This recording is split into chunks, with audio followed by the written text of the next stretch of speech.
نحمده ونصلي على رسوله الكريم أما بعد فقد قال الله تبارك وتعالى في القرآن المجيد أعوذ بالله من الشيطان الرجيم بسم الله الرحمن الرحيم ذلك الكتاب لا ريب فيه هدى للمتقين وقال النبي صلى الله عليه وسلم خيركم من تعلم القرآن وعلمه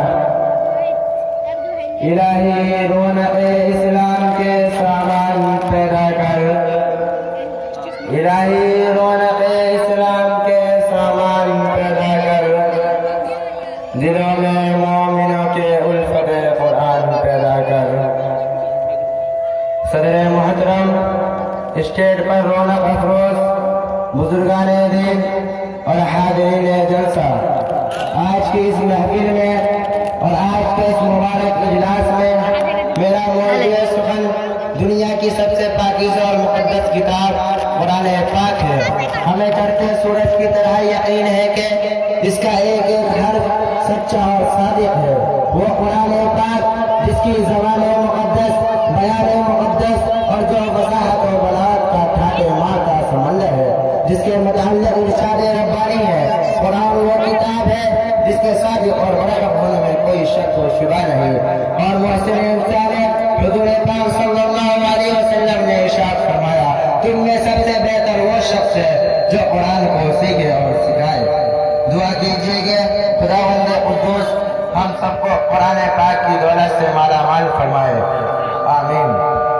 نوجوان دوستو، قرآن پاک رب ذوالجلال کی طرف سے عطا کردہ عظیم تحفہ ہے کہ جس نے 23 برس کی قلیل مدت میں پورے عالم میں انقلاب برپا کر دیا کہ بڑے سے بڑے فصحاء بلغاء عجبا و شعراء حیران و شجر رہ گئے، جس کی آیتوں کو سن کر پتھر دل موم ہو گئے۔ دوستو، یہی وہ قرآن ہے جو رہتی دنیا تک کے انسانوں کے لیے سراپا ہدایت و رحمت ہے۔ یہی وہ قرآن ہے جس نے رسول کی رسالت کو اعزاز بخشا۔ یہی وہ قرآن ہے جس نے پس مردہ قلوب کو تازگی بخشی۔ ہاں، یہی وہ قرآن ہے جس کی برکت سے جنات و شیاطین کا آسمان پر جانا بند ہوا۔ یہی وہ قرآن ہے جس کی برکت سے عزت و رفعت کا شامیانہ بڑھ گیا۔ یہی وہ قرآن ہے جس کی بدولت محبوب حقیقی رضا نصیب ہوتی ہے۔ یہی وہ قرآن ہے جو سچائی اور امانت داری کا درس دیتا ہے۔ یہی وہ قرآن ہے جس کی برکت سے اجڑے چمن میں بہار پیدا ہوا۔ یہی وہ قرآن ہے جس نے ذہنی قوت کو ضیا بخشی۔ محترم حضرات، آج کے اس نازک دور میں حفظ کلام کو فضول سمجھا جاتا ہے، اس کے الفاظ کے رٹنے کو حماقت بتلایا جاتا ہے۔ کہا جاتا ہے کہ اس کا رٹنا اور بے سمجھے پڑھنا بے سود ہے۔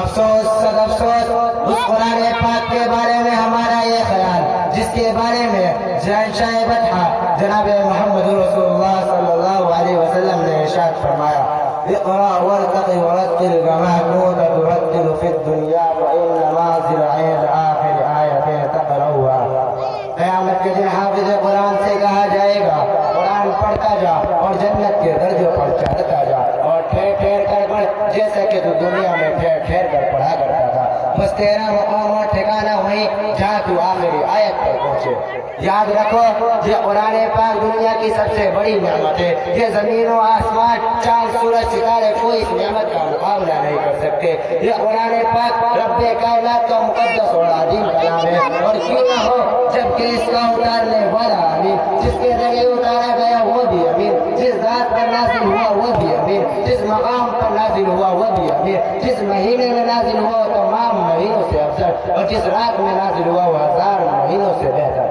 اللہ کا یہ مقدس اور پاکیزہ کلام تمام کلاموں سے افضل اور برتر ہے۔ حدیث پاک میں آتا ہے فضل کلام اللہ علی سائر الکلام کفضل اللہ علی خلقہ۔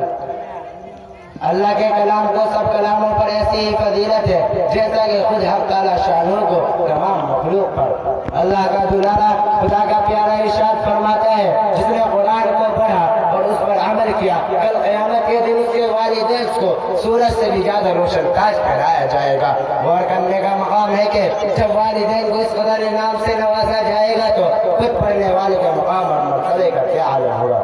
محترم حضرات، قیامت کا میدان ہوگا جیسے ایسے آدمی ہوں گے جن کے لیے جہنم واجب ہو چکی ہوگی. حافظ قرآن رب کی بارگاہ میں سفارش کرے گا, پروردگار عالم اس کی سفارش قبول کرے گا اور ان کو اس حافظ قرآن کی برکت سے نجات عطا ہوگی. مسلمانوں, قرآن آیا تو زمان و مکان میں زندگی آئی, قرآن آیا تو عدل و مساوات کا پیغام آیا, قرآن آیا تو مذہب اسلام پھیلا, قرآن آیا تو مردہ قوم زندہ ہوئی, قرآن آیا تو ایسر و کسر کا غرور